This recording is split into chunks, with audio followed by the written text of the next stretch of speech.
Hi everybody, today I'm going to show you how to do standard deviation in Minitab. It's important to know that Minitab calculates the standard deviation for a sample, not a population. If you need the standard deviation of a population, I suggest using the command stdev.p in Excel for the calculation. But most of the time we really do have a sample, not a population, so this shouldn't be a problem. For our first example, we're going to find the mean and standard deviation of an apartment size in a city. We randomly collect the sizes of 50 apartments and we put it into a table. We're going to take these data values and put them over into Minitab. I copied and pasted those values into Minitab, but there's one thing we have to do before we go any farther.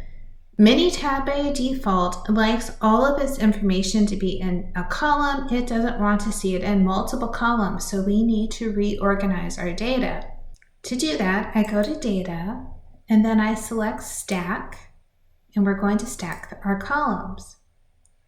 So it says, which columns do we want to stack? I'm going to select C1, C2, C3, C4, and C5. And it says, do you want this in a new worksheet or do you want to stay in your current worksheet? I'm going to keep this in my current worksheet, so I need to say where I'm going to put it. I'm going to put it in C7. That way I skip a column between the columns I had before and my new column that is stacked. Let's hit OK.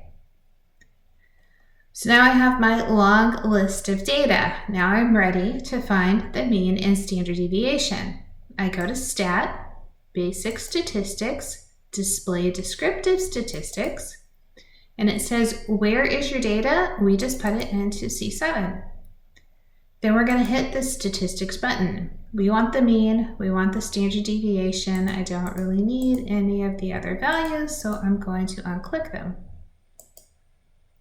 Then I say OK. Now when I move my table down, it tells me my mean is 1,826. This would be square feet because we're looking at the size of an apartment, and the standard deviation is actually quite large. It's 708.427 square feet. So it says we have a lot of variation of size based on our sample of 50 data points. As a second example, I have another large list of data. It has columns that say a sample ID, and then it has a location. It has soil types, which is what we're testing in this particular example. And those soil types is identified the pH of the soil, the moisture percent of the soil, and the temperature of the soil in degrees Celsius. I'm going to take all of this data and put it into Minitab. So important that when you copy and paste this information into Minitab, make sure you have the label showing so that you can differentiate the different things that you're bringing in. You'll be able to tell the sample ID, the location of the soil type, but you might get confused between pH, moisture, temperature, so it's nice to have those labels there. At the top, notice it says C1T, C2T, C3T. That means these columns have text in them versus C4, C5, C6 that have numeric values.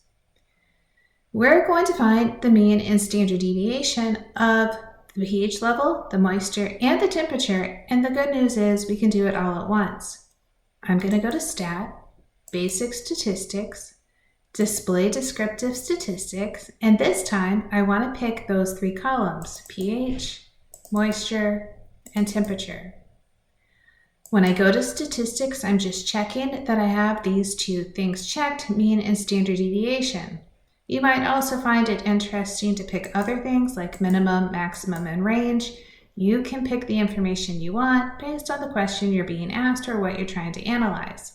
Let's select OK.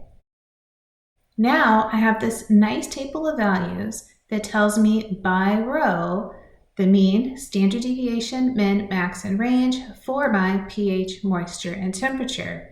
So we didn't have to do these individually. We can do all the data at once and we can see the nice little summary. Remember, you can always click the down arrow to copy the table, put it over into Word or wherever else you want to store the information. You can also, of course, save it as a Minitab file.